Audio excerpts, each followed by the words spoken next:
Hi Virgo, welcome to Higher Source Tarot for a 4-month predictive tarot reading for all Virgo, Sun, Moon, Rising, and Venus. This is a reading for the months of September, October, November, December of 2021. And I know we'll be getting into your season here soon, so happy birthday to those of you as you come up on it, and this is your sun sign. I thank all of you for supporting the channel. I appreciate everything that you do, from watching, subscribing, and when you hit that like button or leave comments, it does something to the YouTube algorithm so that YouTube will show this video or reading to people who are looking for it. So people who are typing in the search engine, Virgo Tarot, they'll actually recommend this. And if you're new, welcome to you. I post new readings every Friday, then again on Monday. So if a reading doesn't resonate, just check back in a couple of days. Don't ever try to force it. Lots of variety on here. You could look at different parts of your chart, or on Mondays, the style is different every week. So this is one reading that I do. Next Monday, I'll be completely different. And this is also a reading I only offer once a quarter too. So it's kind of a rare thing. And if you like tarot and you like this channel, I'd love to invite you to subscribe to Higher Source Tarot. All right, what advice do you have for Virgo? Sun, Moon, Rising, and Venus. What does Virgo need to know, please? What messages do you have for Virgo? Okay. So we'll go month by month here, starting with September, and then we will have the angel answers, and we'll have a message from Louise Hay from Life Loves You. All right, you start off here in September with the Eight of Swords, the Queen of Wands, the Ace of Swords, and the Six of Pentacles. You've got in October the Eight of Wands, the Queen of Cups, the Ace of Wands, and the Ten of Swords. November brings in the King of Swords, Justice, the Seven of Wands, and the Two of Cups. December, you've got the Two of Swords, the Strength card, the Sun, and the Queen of Swords. That's really interesting. You got a lot of air in this reading here, Virgo. We'll take the bottom three before I forget, because if I get into this too much, I will forget. I'll just tell you that. I felt like the very first, like in September, I feel like if there's somebody that owes you money, or they've borrowed stuff and haven't returned it, or something like that, I feel like there's this like sort of a conflicting energy where you want your stuff back or your money, but you're kind of getting tired of them. So I do see for some of you, or if it's a significant other that you're ending a relationship, you may have something new starting down here, okay? But I definitely feel like you get resolution to whatever that is. But I also look at this too. You've got a lot of very positive aspects of taking action, knowing what to do with the two aces. And then you have here three major arcana. All right, you've got Libra, Leo, and you have and you've got the World here too. I guess I overlooked that, and all the elements. So there's something here in terms of moving forward. It's like the World is it's a trump card, all right? The World, the energy of the World compared to the Five of Cups makes the Five of Cups look like dropping your ice cream cone. You know what I mean? It's like, well, that sucked, but I'll move forward because I'm going to Europe next week, or well, I'm going to Hawaii or something. You know, it's like you don't really care when you have the energy of the World here. So for some of you, I feel like you have a relationship here that really, it's like that feeling when you're in love, or you're in love with your life, your problems shrink. The solutions come easier. You know, you don't get so caught up on little day-to-day stuff like you can if you're in a really stagnant relationship, or if you're not in one at all and you want one. The Four of Wands is a marriage card. It's the 1111 card. The universe talks to us oftentimes in numbers because that's what we can understand and interpret. But I believe that too, the universe will speak to you in any way that you can interpret it. The universe is so wise and knows how to interact with you. It's just a matter of really what you're open to hearing. I think it's like the difference between people who can really tap into non-physical energy and people who can't. We can all do it. It's just the people who have figured it out are open to it. So speaking of which, with the World here, it's not only success, achievement, feeling on top of the world, but it's also connecting with the divine. That wreath of victory that she dances in, that's also a portal. And so it really is about you being guided by source energy throughout this next quarter. So it's really beautiful. We talked a little bit about the Eight of Swords here. There's something that's a bit restricted, and it's a lot of thinking, okay? It's like that damn committee of the mind that keeps meeting, and we've got to disband this committee because it doesn't allow you to move forward freely. It's a lot of overthinking. It can be too many people around you too with opinions. So again, if you feel pressured by people to do something for someone else, that's just not authentic. And that may be one of those things where they just have to accept that they can't dictate to you what you're going to do. But I do feel like with this and the Six of Pentacles, those two are related. And again, it feels like it's somebody borrowed something or owes you something in some way, and like a material thing. And it's like that energy of, do I want to be right or do I want to be happy, right? It's like, do I really want this back, or do I just 86 them and not worry about it? With the Queen of Wands, this is definitely a very secure energy. It's a go-getter energy. So those of you that are looking for a new job or some kind of new career move, or you're just at a job, you're on fire here. She is a go-getter. You know, it's the energy of taking action, having great ideas. She's also considered to be a very beautiful queen, so very attractive in your energy, male or female. And she's also very passionate. She's got loyal people around her, but she's also, in terms of passion, sexually charged energy. So in a relationship, because you've definitely got it down here, and with that Ace of Wands, you've got high passion. I mean, there's a sexual chemistry, no doubt about it. With the Ace of Swords here, this gives you clarity, mental clarity, but it also allows you to let go of anything that isn't for your best and highest good. So again, if you've got some Klingon who keeps doing little things and you're just sick of it, in the Ace of Swords, you won't keep them around. But it brings in new things for you too. You've got the Yads of the Tarot, these yellow droplets, the first letter of the name of God. So it really is a divine intervention, and sometimes things happen in ways that just release us from individuals. And so with this, so in other areas of your life, it really is about setting goals and seeing them through. So this is not half-finished projects, you know. It's not do you know the people, have you ever met them, that they have a house they're renovating and it seems like it's 15 years in the making, you know, but it's like always torn apart. And this kind of energy comes in and allows you to finish projects. And who knows, as a Virgo, maybe you do something with design or something with organizing, and you know those people because they're your clients. But with this, you've definitely got a great capacity to finish projects, take on new opportunities, and know exactly what to do. So the Six of Pentacles is that reciprocal energy.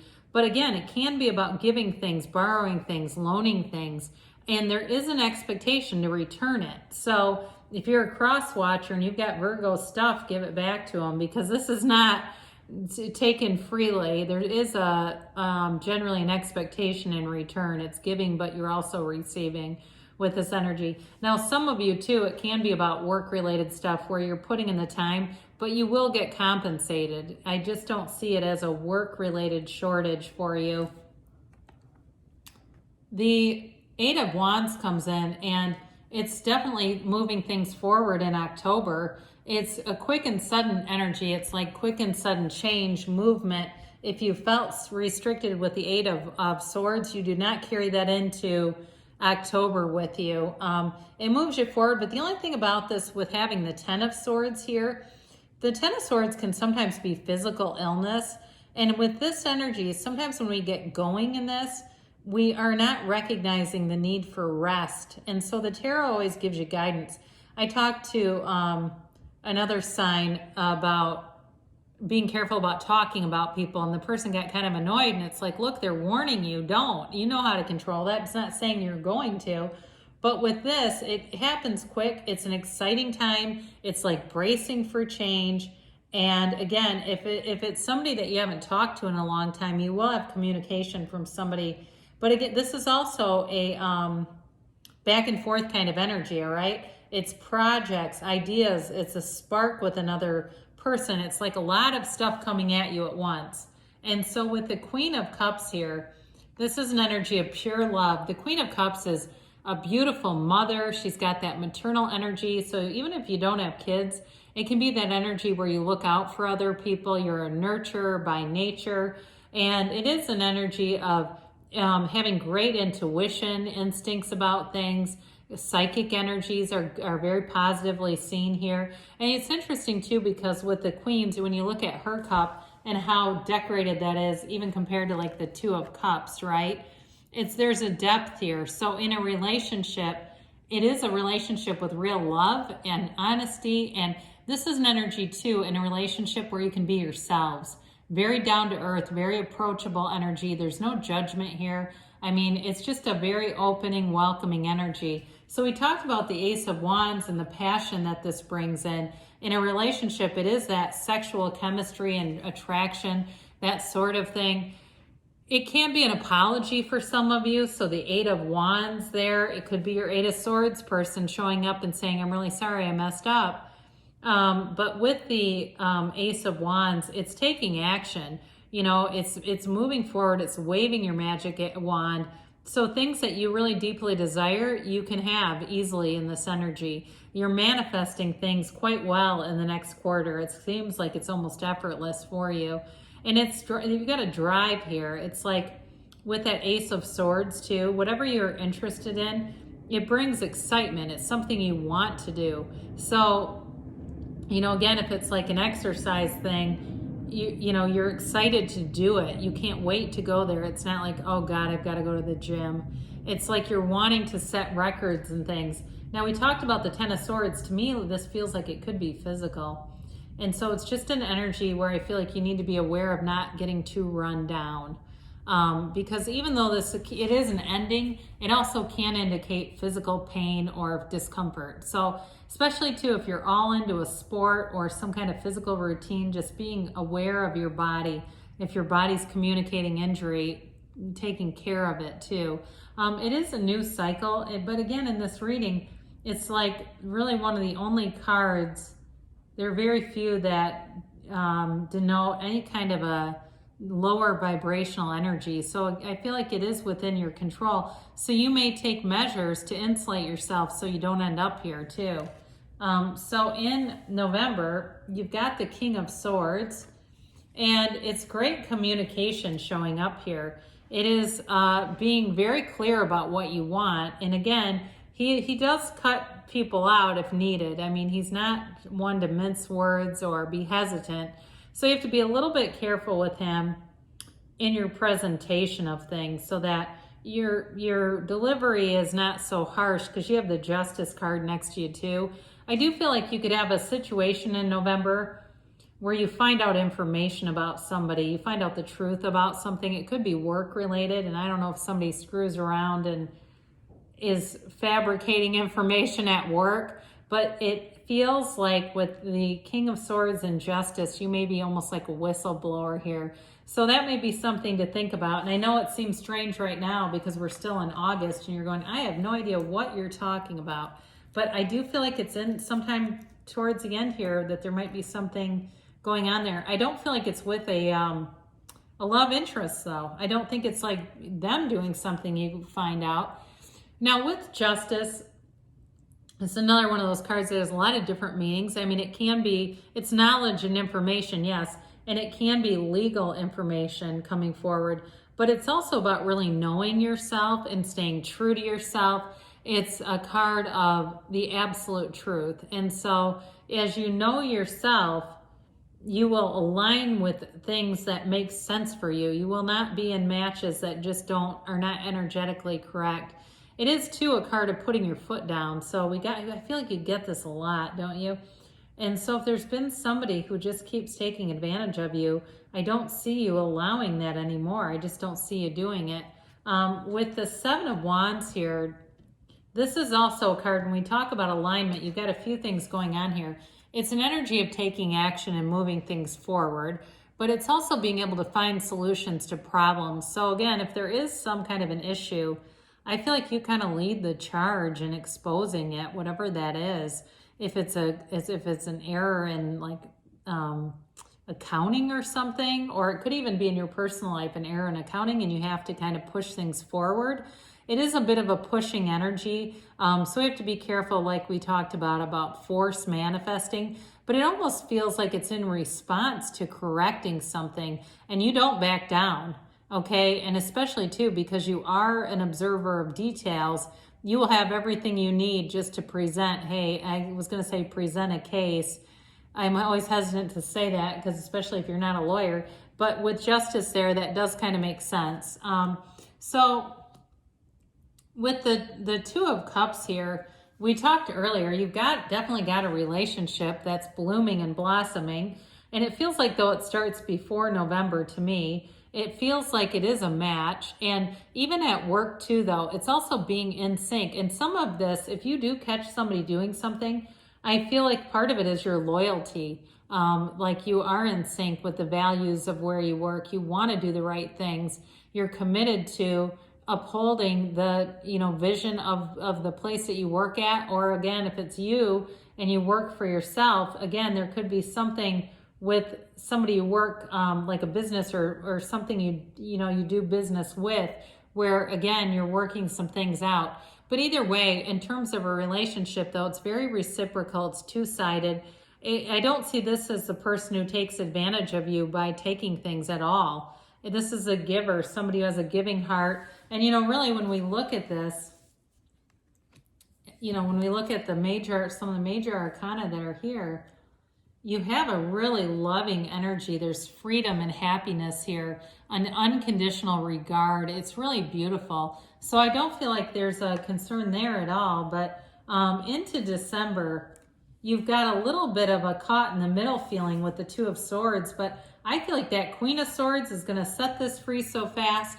It may be like we said, if you find out some information, you may be hesitant to tell what you know, and it could be something else. I mean, I just get it like very strongly, like you get information and there's something about it that your conscience drives you to want to release the information.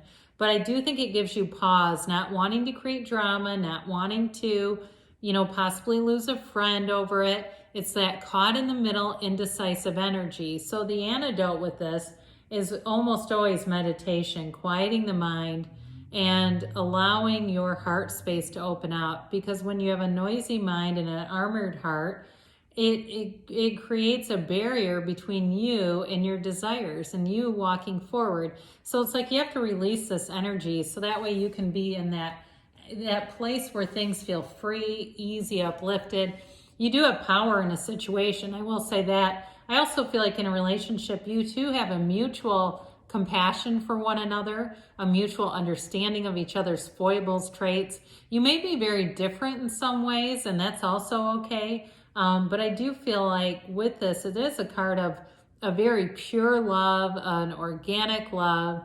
And it's a card too of your conquering spirit, overcoming any challenges, but doing it with love, not doing it with force.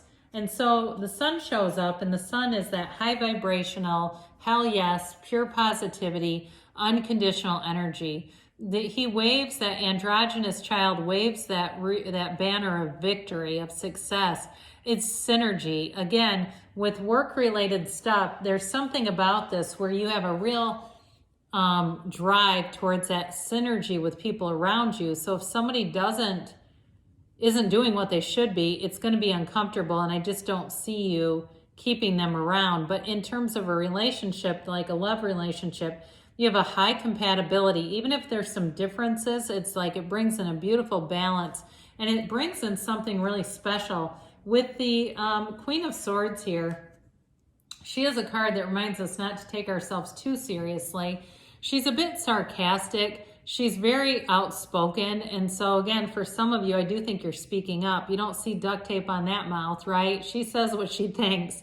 Not afraid to lay down the law as needed. But also too, an energy of somebody who has known pain and uses that as wisdom. This is not someone who would feel sorry for themselves. She really does use the wounds of the past in a way that moves her forward. You know, it's like she makes very good decisions. So when you're in that energy, you do make the right choices. There's not any second guessing or doubt. All right. Let's see what the angels have to say here. And then we'll have Louise Hay join us for a moment.